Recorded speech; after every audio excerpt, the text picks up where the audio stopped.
How to use a Shark lift-away vacuum cleaner. Now if you're new to Shark, they can be so confusing, but don't worry, stay tuned because this video will make it easy for you. I'm going to run through 1. How to take it apart and actually use it as a lift-away vacuum and what does that mean. Secondly, I'm going to show you the different features of the floor tool and how it's best to use it. I'm going to show you how to empty the bin when you've done all that. Sounds simple, but if you're new to it, then you may not know how to do this. And then finally, I'm just going to run through how to look after the Shark. It's not a long video, but I have separated it into chapters, so if there's a bit that you particularly want to know about, you can just skip to that part. I'm showing you today on a very popular model. Now yours may not look exactly like this, but the theory is exactly the same. If there's any difference between yours and this one, I will show you that as I go along. As always though, if you need to ask any questions, just put them in the comments below, maybe give me the model number as well and what problem you're having and I'll try and help you. How to use the lift away feature. Now there's 2 ways of doing this. So firstly, we're going to start by finding the lift away button. On this one, it's just at the back in the corner. You press that and then you lift the cyclone off. To make life confusing for you with different models, some have a big button on the bin on the top where you press in and pull off. Others have a little pedal on the side of the floor tool. You press that and it all lifts away.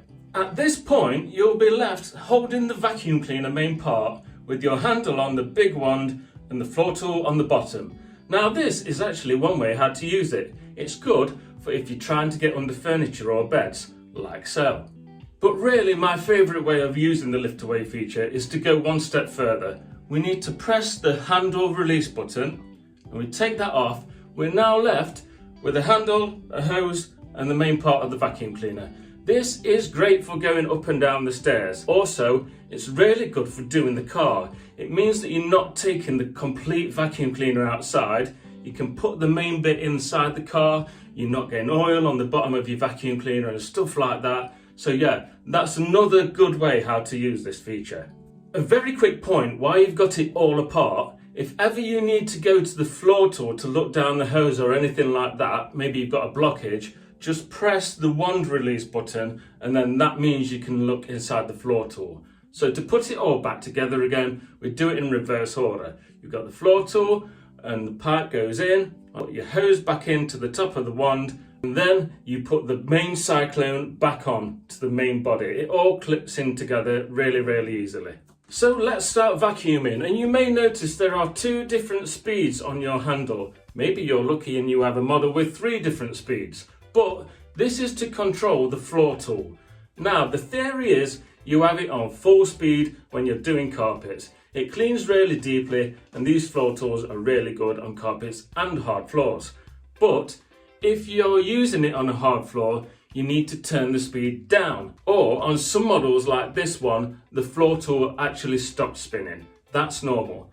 This is for hard floors. Now the theory is if you had it on full speed and you had, I don't know, a cat litter everywhere, you'd just be catapulting it all around the room if you had it on full speed. So stopping the brush bar or slowing it down on some models stops this from happening. It means that all the dirt is just slowly going up into the floor tool off your hard floor. Again, if your floor tool doesn't look like this and you have one of the Duo Clean versions or anything like that, the theory is all exactly the same.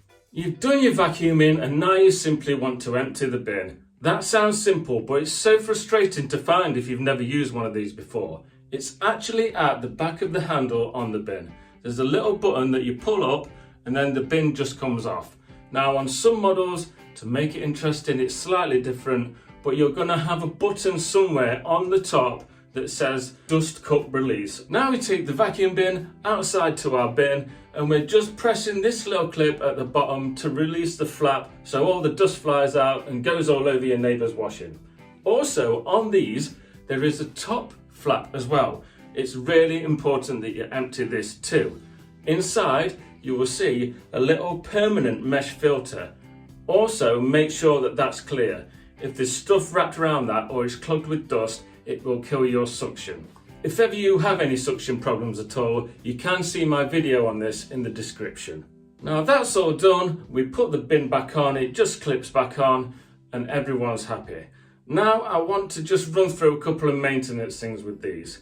Now obviously The floor tool, like any floor tool on any vacuum, can sometimes get a bit clogged up with hair and stuff like that. It's very, very important, because these run on a motor, just to keep on top of that. I do have a video in the description how to take the hair off the brushes if it's all tangled up. My number one tip though for maintenance with these Shark vacuum cleaners is to keep the filters clean.